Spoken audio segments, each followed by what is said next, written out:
आज के इस वीडियो में हम आपको यह बताएंगे कि आपको डिबेट में कैसे बोलना चाहिए। हम आपको 3 टिप्स प्रोवाइड करेंगे। उनमें से सबसे पहली टिप है कि आप डिबेट के लिए पॉइंट्स को नोट करके अच्छे से प्रिपरेशन कीजिए। जब भी आपको डिबेट में बोलने की जरूरत पड़ती है, आपको मान लीजिए टॉपिक पता है और प्रिपरेशन करने का आपके पास टाइम भी है, तो पहले प्रिपरेशन कर लीजिए। नॉर्मली प्रिपरेशन का टाइम होता है। कैसे प्रिपरेशन करनी चाहिए ये जानिए, क्योंकि ये न सिर्फ इस वीडियो का लेकिन डिबेट में सबसे महत्वपूर्ण पॉइंट है। जितने भी पॉइंट्स हैं उन सभी में, जो भी टॉपिक के ऊपर आप अपना पक्ष रखना चाहते हैं, चाहे आप फेवर में बोलना चाहते हो या अगेंस्ट में बोलना चाहते हो, आप उन सभी पॉइंट्स को लिख लीजिए कि जिन पॉइंट्स को आप लोगों के साथ शेयर करना चाहते हैं, उन पॉइंट्स को नोट कर देने हैं। उन्हें नोट करने के बाद आप ये सोचिए कि जब आप इन पॉइंट्स को रखेंगे तो जो ओपोनेंट है, मतलब कि आपके सामने जो पार्टिसिपेंट है, वो इस पॉइंट के विरुद्ध में क्या बोलेंगे और उसके सामने आपको फिर वापस काउंटर करना पड़ेगा। तो आप फिर कैसे काउंटर करेंगे, ऐसे आपको सोचना है। उसके अलावा आपको यह भी सोचना है कि सामने वाले व्यक्ति उनके पक्ष में कौन कौन से मुद्दे रखेंगे, वे कौन से मुद्दे तैयार करके आ सकते हैं, और उन मुद्दों को सुनने के बाद आपको उनके अगेंस्ट में कैसे बोलना चाहिए, ये आपको तैयार कर लेना है। अब जब आप डिबेट में जाते हैं तब आपको ये सारी चीजें फिर नोट्स के अंदर तैयार करके जानी है। और अगर आपको थोड़ा सा ही समय मिलता है तो आप उस वक्त ही ये नोट्स को वैसे तैयार कीजिए ताकि आप अच्छे से पढ़ सके और उनका डिबेट के अंदर इस्तेमाल कर सके। अब जब आप डिबेट के अंदर बोलते हैं तो आपको यहाँ पर ये करना है, मान लीजिए कि आपको शुरुआत करनी है, तो आपने जो पॉइंट्स लिखे उनमें से किसी एक पॉइंट को या 2 पॉइंट्स को लेकर आप शुरुआत कर सकते हैं। और आप शुरुआत कर देते, फिर सामने वाले व्यक्ति बोलेंगे। मान लो कि आपके पॉइंट के काउंटर में वो लोग कुछ नहीं बोलते हैं, तो अच्छी बात है कि हमें फिर उन चीजों के लिए क्या बोलना चाहिए जो हमने तैयार किया हुआ है, उसे हमें बोलने की जरूरत नहीं पड़ेगी। अब मान लीजिए कि वो अपनी बातों को रखते हैं, तो जब आप उनकी बातों को सुन रहे हैं तो बहुत ही ध्यान से सुनिए। ये बहुत ही इंपॉर्टेंट बात है। आपको एक एक शब्द ध्यान से सुनना है। आपको साथ में नोट्स बनाते जाना है कि उन्होंने जो बताया उनमें से किस चीज के अगेंस्ट में आपको बोलने जैसा लग रहा है, तो वो आपको पॉइंट नोट कर लेना है। फिर उनके बोलने के बाद जब फिर आपका टर्न आता है तो आप क्या करेंगे कि उन्होंने जो पॉइंट्स बताए उनके काउंटर में आप जो जो चीजें रखना चाहते, मतलब उसके अगेंस्ट में जो जो चीजें रखना चाहते, उन चीजों को आप रख दीजिए। तो ऐसे आपको डिबेट के अंदर तैयारी करनी है और बोलना है। अब मान लीजिए कि आपने तैयार बहुत कुछ किया हुआ है, या फिर सामने वाले व्यक्ति को सुनते समय आपने बहुत सारी नोट्स को तैयार की हुई है, तो अगर आपको ज्यादा टाइम मिलता है तो आप बहुत कुछ बोल सकते हैं, लेकिन कम टाइम मिलता है तो जो इंपॉर्टेंट बातें होती है उनको ही लोगों के समक्ष रखिए।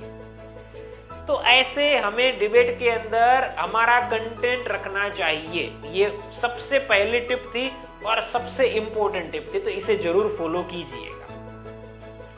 अब आगे बढ़ते हैं और एक और बात मैं आपसे शेयर करना चाहूंगा कि मान लीजिए कि आपको ऑन द स्पॉट डिबेट के अंदर बोलने की जरूरत पड़ती है, तो भी मैं आपको बताता हूं कि आपको घबराने की जरूरत नहीं है। आप क्या कर सकते हो, देखो, ऑन द स्पॉट बोलने की जरूरत पड़ती है और अगर आपको लगता है कि आपके पास कुछ बोलने के लिए है ही नहीं, या फिर आपके पास सिर्फ 1 या 2 पॉइंट्स है, तो भी आप डिबेट कर सकते हो। डिबेट के लिए ज्यादा पॉइंट्स का होना हर बार जरूरी नहीं होता है, लेकिन सामने वाले व्यक्ति की गलतियों को निकालकर उनके विरुद्ध बोलना, ये इंपॉर्टेंट चीज होती है।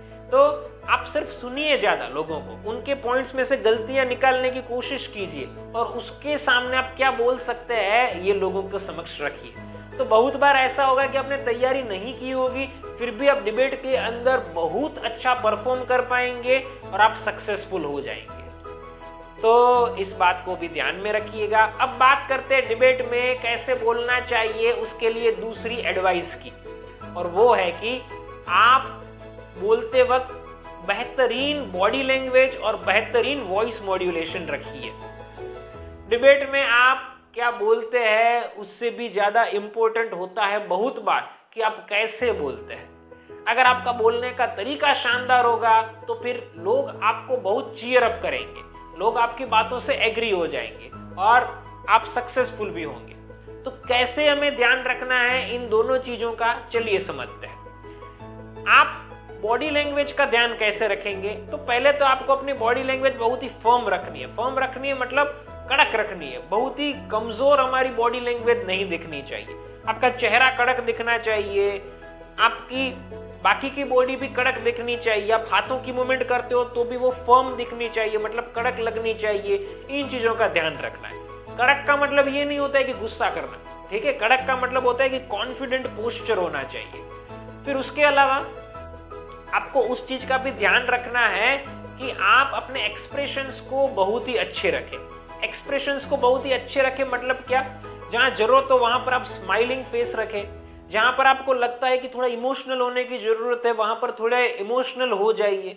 जहां पर आपको लगता है कि अपनी बातों को और पावरफुली रखने की जरूरत है वहां पर और पावरफुली रखिए, कड़क होकर अपनी बातों को कहिए। तो वैसे आप बोलिए, गुस्सा नहीं करना है, ये बात ध्यान में रखिए, वरना आप जितना भी बोलेंगे उसकी नेगेटिव इंपैक्ट आपको देखने को मिल सकती है। तो एक्सप्रेशंस को बेहतरीन रखिए।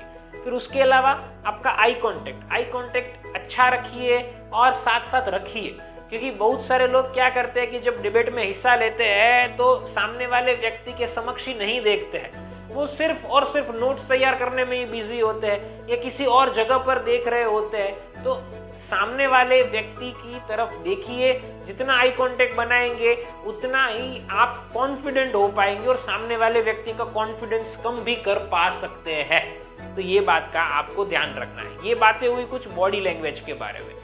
अब बात करते हैं वॉइस मॉड्यूलेशन के बारे में। वॉइस मॉड्यूलेशन में कौन सी चीजें ख्याल में रखेंगे? तो आपकी पहले तो वॉइस लाउड होनी चाहिए, थोड़ा ऊंचा बोलिए ताकि आपकी सारी बातें लोगों को समझ में आए और साथ साथ थोड़ी इंपॉर्टेंट भी लगे।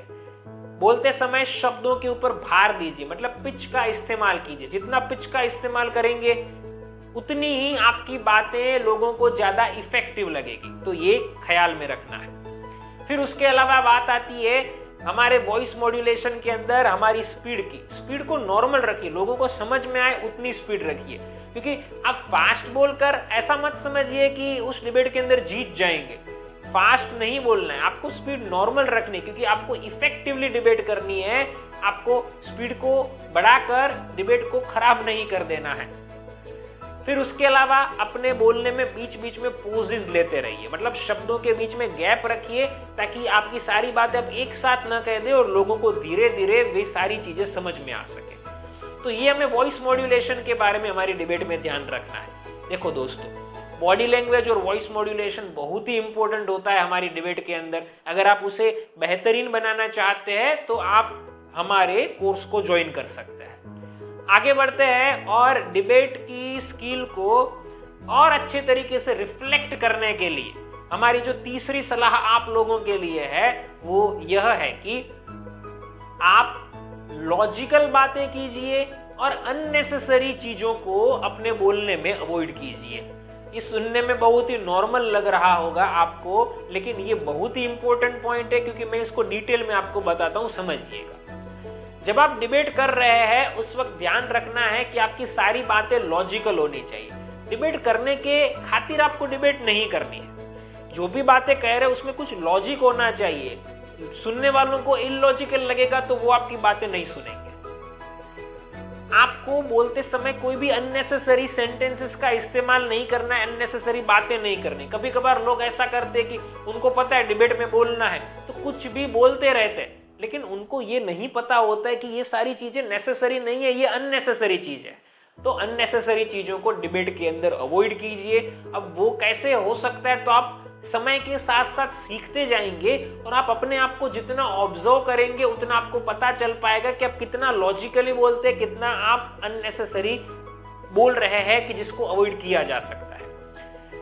अब कुछ और खास बातें, जब आप अपनी बातों को रख रहे हैं तो हो सके तो उनको पॉइंट के साथ और नंबर के साथ रखिए। जैसे पहला पॉइंट, दूसरी बात, तीसरी बात, चौथी बात, पांचवा मुद्दा, ऐसे पॉइंट के साथ रखिए, नंबर के साथ रखिए। जब आप ऐसे रखेंगे तो लोगों को लगेगा कि आपने इतना सारा बताया हुआ है, बहुत ही अच्छे से प्रेजेंटेशन किया हुआ है कि जिसके आपको फुल मार्क्स मिलेंगे। प्लस में मान लीजिए कि कोई आपको इंटरप्ट करता है, आप बोल रहे हैं और आपको बीच में कोई रोकता है, अपनी बातें शुरू कर देता है, तो उनको स्ट्रिक्टली कह दीजिए कि आप भी अपनी बातें कर रहे हैं तो आपको वे इंटरप्ट न करे और आप अपनी बातें पूरी कर ले, उसके बाद ही वे बोले। ऐसा स्ट्रिक्टली अपनी बातों को कह दीजिए। यहां पर ऐसा भी हो सकता है कि कुछ लोग आपकी डिबेट के दौरान इंसल्ट करें, मतलब आपको मान लीजिए ऐसा कहते कि अरे आप कैसी बातें कर रहे हैं, आप जैसे लोगों को ऐसी बातें शोभा नहीं देती है, आप जैसे लोगों को ऐसी बातें शोभा नहीं देती है, तो उनको आंसर भी वैसे कीजिए कि जिससे उनको भी इंसल्टिंग महसूस हो। कैसे आप कर सकते हैं? आप कह सकते हैं, देखिए भाई साहब, यहां पर मैं आपको कहना चाहूंगा कि आपको थोड़ी मैच्योरिटी लाने की जरूरत है। अगर हम इस डिबेट में इस विषय के बारे में बात नहीं करेंगे तो हमारी ये डिबेट का कोई फायदा नहीं है। थोड़ी समझदारी वाली बात कीजिए, वरना डिबेट के अंदर पार्टिसिपेट ही मत कीजिए। ऐसे आपको लोगों की इंसल्ट करना आना चाहिए, ये जरूरी है डिबेट के अंदर, तो ये भी सीख लीजिए। हाँ, आप प्यार से सब कुछ करें वैसे आपको करना है, गुस्सा बिल्कुल नहीं करना है। आप प्यार से करो, उस प्रकार से सारी चीजों को फॉलो करें। प्लस में मान लीजिए कि कोई व्यक्ति वैसे कि जो बोल रहे हैं और वे टॉपिक से डाइवर्ट हो रहे हैं या बहुत कुछ बोल रहे हैं कि जिसके कारण बहुत सारा टाइम यहाँ पर खर्च हो रहा है, तो आप सामने वाले व्यक्ति को इंटरप्ट कर सकते हैं। आप उन्हें कहिए कि आप यहाँ पर टॉपिक से डाइवर्ट हो रहे हैं या फिर आप बहुत ज्यादा बोल रहे हैं, आप शॉर्ट में अपनी बातों को खत्म कीजिए। वैसे आप चीजों को कह सकते हैं और सामने वाले व्यक्ति को इंटरप्ट कर सकते हैं। अगर सामने वाले व्यक्ति कह रहे हैं कि आप मुझे इंटरप्ट मत कीजिए क्योंकि आप ही कह रहे थे कि इंटरप्ट नहीं करना चाहिए, तो कहिए मुझे तो बिल्कुल नहीं करना है, लेकिन आप ये सब कुछ कर रहे हैं इसीलिए मुझे करने की जरूरत पड़ रही है। तो ऐसे लॉजिकल कारण को दीजिए। तो ये मैंने आपको तीसरे पॉइंट में कुछ ऐसी खास बातें बताई कि जो डिबेट के अंदर होती है और आपके साथ भी हो सकती है, तो इसे भी अवश्य फॉलो कीजिएगा। तो दोस्तों, मैंने इस वीडियो में आपको 3 टिप्स दी कि जिनके द्वारा आप डिबेट को अच्छे तरीके से कर सकते हैं। ये मैंने टिप्स दी हुई है, ये टिप्स पॉलिटिशियंस को भी बहुत यूजफुल हो सकती है, जो लोग टीवी में डिबेट करते हैं उनको। साथियों, अगर आप अपनी डिबेट की स्किल्स को बेहतरीन बनाना चाहते हैं तो आप हमारे online live debate skills course को ज्वाइन कर सकते हैं। नीचे दिए गए नंबर के ऊपर आप हमें अभी कॉल कीजिए। मैं आपसे पर्सनली बात करूंगा, आपकी सारी प्रॉब्लम्स को और रिक्वायरमेंट्स को सुनूंगा और समझूंगा और आपको पर्सनल ट्रेनिंग देकर डिबेट में बेहतरीन बनाऊंगा। फिर मिलेंगे एक नई वीडियो के साथ। Thank you.